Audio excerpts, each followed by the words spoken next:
Hey, salut à toi jeune shinobi. Sache que je suis désormais sur la plateforme Tipeee. Si tu le veux bien, je vais te confier une mission de rang S. Tu peux regarder un à plusieurs clips musicaux gratuitement par jour sur mon Tipeee. Cela me rapportera entre 6 à 18 centimes. Mais si aujourd'hui vous êtes plusieurs centaines de milliers de shinobi à participer à la mission pour m'aider, cela boostera complètement notre aventure pour nos futurs projets. Sache en tout cas que mon Tipeee est en description. J'espère que tu acceptes notre mission de rang S. Je compte sur toi et bonne vidéo. À bientôt.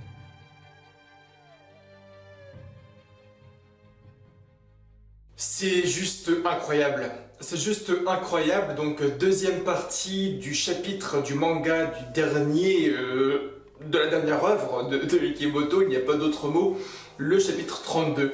Donc j'ai lu le chapitre en anglais, j'ai lu le chapitre en français, j'ai fait des recherches, j'ai fait beaucoup de choses sur ce chapitre et le chapitre est phénoménal et il dévoile beaucoup de choses pour la suite du manga. Le combat Delta et Naruto continue toujours. Kawaki, Boruto, Imabari commentent vraiment le combat, donnent beaucoup d'informations. Imabari et Boruto sont attaqués. Naruto échoue avec son Rasengan furtif. Et on a après un Kawaki qui se fait désintégrer son bras. Que s'est-il passé ? C'est fou. Alors déjà, donc on voit que Naruto maîtrise complètement le combat. Hein. Toutes les personnes qui critiquent Naruto dans l'espace commentaire, sachez que Naruto est complètement supérieur à Delta. Ce que fait Naruto aujourd'hui, déjà, il n'utilise pas sa pleine puissance. Aujourd'hui, il a utilisé le Yonton Shuriken Rasengan, donc mélangé avec le chakra de Son Goku, l'un des Biju, et donc il a détruit les jambes de Delta. Il aurait pu faire ça avec le chakra de Ichibi et la sceller par exemple, c'est tout bête. Naruto a vraiment une puissance de psychopathe et je pense qu'aujourd'hui, il ne dévoile même pas 10% de ses pouvoirs, ça a été dit par Kawaki, il est largement supérieur à Delta. Là où le combat est plus équilibré, c'est que Naruto va à chaque fois se positionner et esquiver pour que Delta ne soit pas dans le champ de vision des enfants. À chaque fois, il va se mettre dos à elle pour qu'elle leur tourne le dos pour que les attaques que Delta va envoyer ne touchent pas les enfants. Naruto sait aussi que Konoha est à côté, donc il ne peut pas se mettre à 100% de sa puissance de peur de faire du mal au village. Il sait également que ces deux enfants sont là, que Kawaki est là, qu'il doit le protéger. Donc il doit vraiment se battre, se mettre en position de défense toujours pour également protéger les enfants, mais en même temps repousser Delta. Donc il a beaucoup de missions en un seul combat, beaucoup de stratégies, et malgré tout ça, on voit que Naruto devance complètement Delta, il met des bonnes droites, Delta vole complètement, elle commence d'ailleurs un moment à péter un plomb. Et on va également parler donc des fameux lasers qu'elle envoie avec ses yeux. Donc nous avons remarqué que Delta envoyait des lasers avec ses yeux et juste avant ça on parlait de la régénération donc de Delta et de Naruto. Naruto peut avoir des blessures très graves hein, comme là récemment avec son rein, on a eu ça avec son estomac avec un sabre à l'époque de Shin Uchiha. Et donc au final Naruto peut se régénérer grâce au chakra de Kurama. Kurama a toujours fait ça, il agit sur le corps de son Jinchuriki et donc il referme ses blessures, ça a toujours été démontré. Delta, elle, a complètement été fusionnée avec un outil ninja et on voit que lorsque Naruto balance le Yonton Shuriken Rasengan, les jambes de Delta sont complètement coupées et détruites et ses jambes vont repousser et elle va repartir à l'attaque. Delta est incroyable, tu pourras lui péter le bras, lui couper les jambes, ça va directement repousser et elle repartira à l'attaque. Donc on a vraiment un combat entre deux personnes qui peuvent se régénérer et ensuite on a le cas des rayons de Delta qui sont clairement des rayons anti-Jinchuriki. Tout simplement parce que le rayon est extrêmement puissant, de 1 il cause une explosion incroyable, c'est une des attaques les plus puissantes en fait de Delta. Et secondo, on apprend que lorsque tu es touché par ce fameux rayon, tu ne peux plus du tout te régénérer. Admettons, le combat Delta versus Naruto aurait commencé avec Naruto qui subissait ce fameux rayon. Lorsqu'il se serait fait transpercer le rein, il aurait dû continuer le combat avec une douleur incroyable et un rein percé. Et c'est incroyable. En fait, Naruto ne ressent pas spécialement la douleur de grosses attaques parce que dès qu'il se fait transpercer un organe, dès qu'il prend de grosses blessures, lorsqu'il est tailladé au niveau de l'estomac, de l'épaule, du visage, Kurama referme directement la blessure à l'aide du chakra et régénère Naruto. Sauf que le rayon aujourd'hui stoppe les régénérations et stoppe en fait le fait de se faire soigner par son propre chakra. Donc c'est assez incroyable, si le rayon là touche une seule fois Naruto, bah il est dans la merde parce qu'il suffit de lui planter un sabre dans l'estomac, bah il ne pourra plus refermer cette plaie qui va ouvrir son estomac en deux. Son rein, il aurait perdu une quantité incroyable de sang, il serait mort. C'est là en fait que je vous parle depuis longtemps de la mort probable de Naruto, et c'était même une théorie que j'ai fait il y a très longtemps. Naruto peut mourir parce que la technologie est arrivée complètement incroyable. Et là, on est face à une Kunoichi, donc Delta, qui peut faire en sorte que la régénération de Naruto soit inefficace. C'est juste incroyable, c'est juste incroyable. Donc elle comprend tout ça. Ensuite, elle va donc s'attaquer à Boruto et Imabari, lancer Imabari et balancer les rayons. Naruto se mettait en opposition.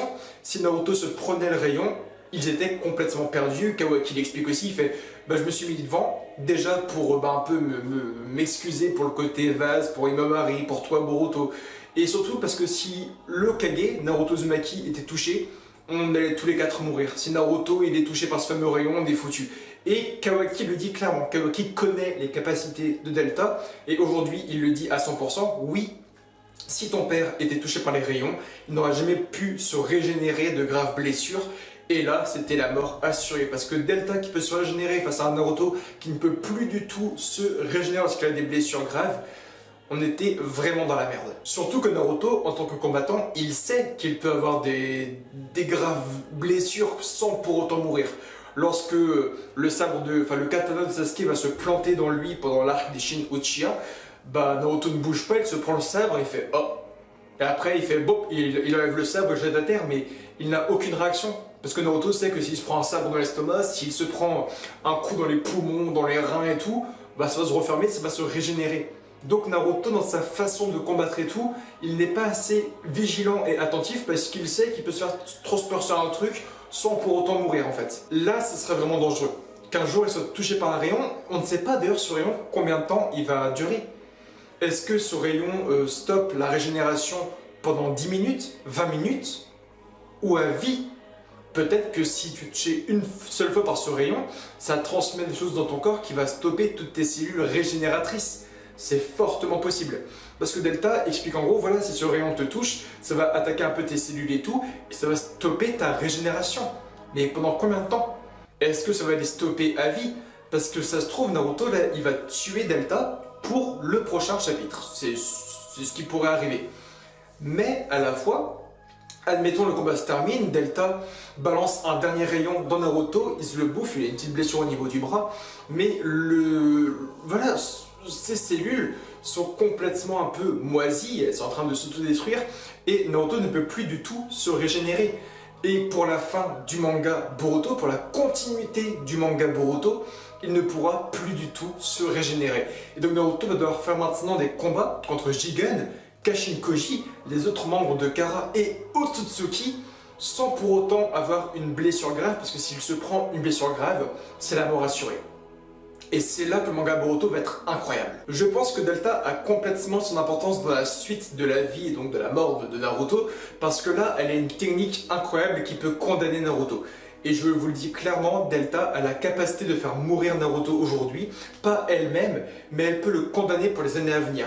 Il suffit qu'elle soit terrassée par Naruto au prochain chapitre, elle envoie un petit rayon dans son dos avant de mourir, il se le prend, toutes ses cellules s'éteignent, il ne peut plus du tout se régénérer. Donc oui, il pourra prendre le chakra de Kurama, le chakra de Son Goku et tout, mais dès qu'il se fera transpercer un organe, ça ne pourra plus se refermer comme avant. Et là, ce sera incroyable parce que Naruto va perdre énormément dans son cas d'immortalité. Kawaki dit à un moment aussi à Boruto, Delta va perdre le combat, ton père va gagner le combat, à moins que quelqu'un s'y oppose 3 petits points.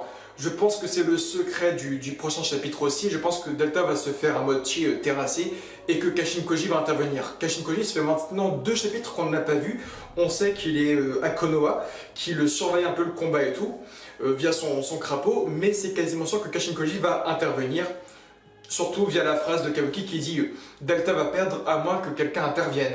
Là, c'est quasiment sûr que Kashin Koji va intervenir, peut-être qu'on aura des révélations. J'ai hâte de voir tout ça. Parce que, comme je vous l'ai dit, moi je vois bien le truc se passer. Si Delta se fait terrasser, elle envoie un petit rayon dans Naruto va pour l'achever et tout, parce qu'il est énervé. Et là, on a Kashin Koji qui intervient, bim. En plus, il y a le mystère Jiraiya, le mystère Naruto, c'est pas vraiment mettre de la hype de fou. En tout cas, Ce qui est à remarquer, c'est donc le fameux drone de Delta qui va détecter ce qui est invisible, comme le Rasengan de Boruto, Imabari qui a attaqué, Kaoki qui fait un grand pas en avant, Kawaki qui se fait donc complètement détruire le bras. Donc Kawaki, on sait qu'il pouvait plus ou moins se régénérer, parce qu'il est un peu lié aussi à l'outil ninja, mais maintenant qu'il a été touché par la rayon de Delta, on voit que son bras est complètement détruit et donc il ne peut pas se régénérer. Quel est l'avenir de Kawaki aussi? Parce que dans le futur donc, de Boruto, on voit qu'il a son bras droit. Est-ce que ce sera une greffe comme à Naruto avec les cellules des Zetsu blancs? Peut-être. On ne sait pas du tout pour l'avenir de Kawaki, de son bras. Est-ce que c'est des cellules de Zetsu? Est-ce que c'est une greffe faite par Katasuke? Peut-être, on ne sait mais alors pas du tout. J'ai hâte de voir tout ça. Kawaki a fait un grand pas en avant, ensuite Naruto n'a pas du tout vu son visage, Naruto il va niquer des mères au prochain chapitre, il faut s'y attendre, parce qu'il avait dit, je vous l'avais dit pendant la live reaction, il a dit Delta ne touche pas aux enfants, si tu touches aux enfants je vais te tuer. Là, elle s'en est pris à Naruto, à Boruto, elle a mis une droite de psychopathe à Boruto, elle a voulu tuer Imabari et s'attaquer à Imabari, et au final, elle a détruit le bras de Kawaki. Elle s'en est pris directement aux trois enfants. Depuis ça, on n'a pas vu le visage de Naruto, on voit que Naruto tient Kawaki et tout, on ne voit pas son émotion. Ce serait cool que Naruto se relève, il fasse bon ok, t'es morte. Je vais te détruire, je vais te déglinguer, je t'ai dit ne touche pas aux enfants. T'as voulu faire la meuf, t'as voulu toucher aux enfants. Boruto porte Kawaki, tu l'amènes à Konoha, Imabari, tu vas avec eux. Hop, Ino, est-ce que tu m'entends? Ino ramène des renforts pour prendre les petits et tout. Je m'occupe d'elle et là Naruto, bim, mode Kurama, il va péter un plomb. Mais le combat va être impressionnant. Le combat va être impressionnant parce que ce fameux rayon que Naruto a failli se prendre une fois, qu'il a fait se prendre deux fois, parce que si Kawaki n'était pas là, Naruto était mort, désolé. Ça va être incroyable. Ça va être incroyable et je m'attends à ce qu'elle sorte ce rayon mais d'un endroit qu'on ne s'attend pas. Moi je m'attends à ce que son drone là il envoie un rayon. Ça ne m'étonnerait même pas que son drone là il puisse envoyer un rayon de hauteur sans Naruto le sache, qu'il le bouffe et ça va être tellement la merde. Franchement, est-ce que tous les membres de Kara ont cette capacité? Je ne pense pas. Mais Delta, je pense vraiment qu'avant de mourir, avant de disparaître, elle pourrait mettre un petit rayon qui va complètement condamner Naruto. Naruto sans régénération, c'est la recette pour l'amener à sa mort. En tout cas, donnez-moi votre avis en commentaire, like, commente, abonne-toi à Facebook, Twitter, Instagram et Snapchat. Je vous dis à très bientôt pour de nouvelles vidéos. Jané. Et faites vos adieux pour Naruto, parce que là je pense que sa fin est proche maintenant. Jané.